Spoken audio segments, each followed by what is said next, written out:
So perhaps this is a good time for me to explain what I mean by elite overproduction. Yeah, please. It's an important idea in your book. That's So right. let's break it down first. Like, what the heck do you mean by elite? Exactly. Who are the elites?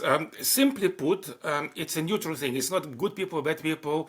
It's simply a small proportion of the population that concentrates social power in their hands. So think about the proverbial 1% in America. Although it's a little bit more complicated than that.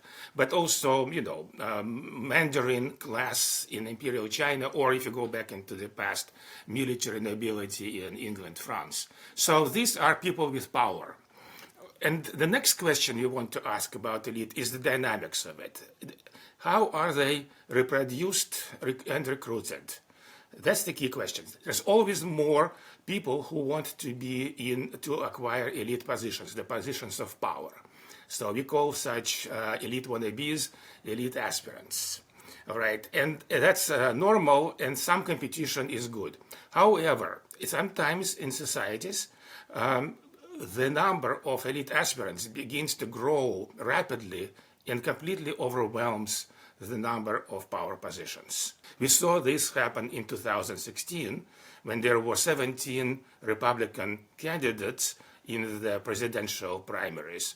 And one individual started breaking rules, and it was followed by others. And very soon things degenerated into something that nobody expected.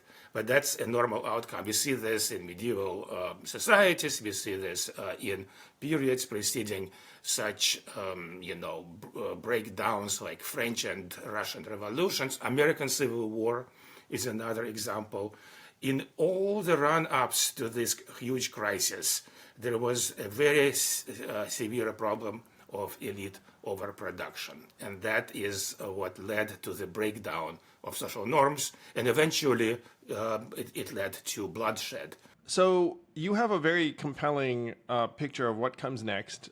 There's something called the political stress index that uses some of these variables and says that we're now at a higher level of political stress than at any time since the first Civil War, or the only Civil War. We hope it's the only Civil War.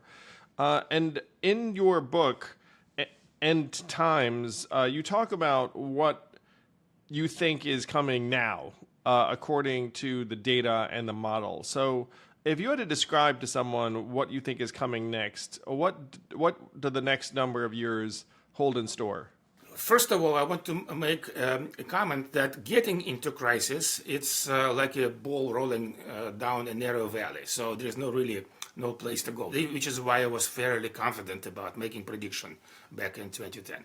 But once you get to the crisis, you are on the cusp and all kinds of avenues open. The social system has quite a lot of inertia. So now that we are in a crisis, what we can do is negotiate or navigate a way out that is going to be less bloody than what's actually possible to happen. Many people look at the summer of 2020, well, including January 2021, and think that, okay, this was a spike, now we are past the worst. But what our historical analysis shows is that typically these periods run of civil disturbance and high political violence, they typically run 10 to 20 years, right? Sometimes, very few examples shorter. Sometimes, if you have complete collapse, then essentially it's until something new comes around. So a turbulent 10 to 20 years makes sense to me intuitively, if that's the historical pattern.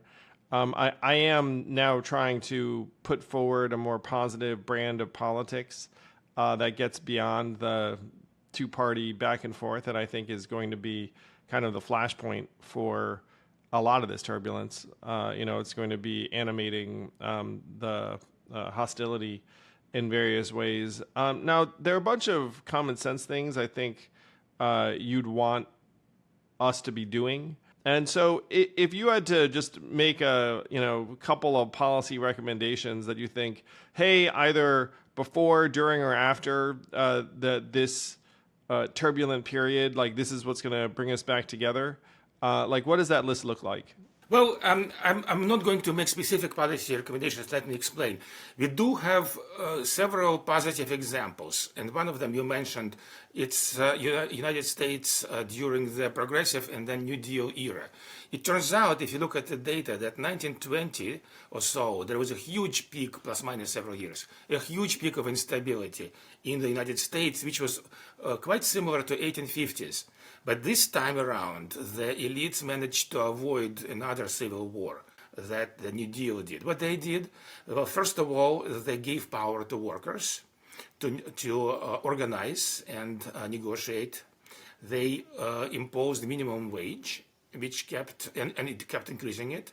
And also they taxed the hell out of people with high incomes. So we don't have to do exactly the same thing. What we need to do, we need to shut down this wealth pump. So we need to get worker wages back on track together with the general economy. Hey YouTube, glad you're enjoying the podcast. If you really like it, hit subscribe, and then YouTube will notify you every time we have a bang up new guest. Thank you.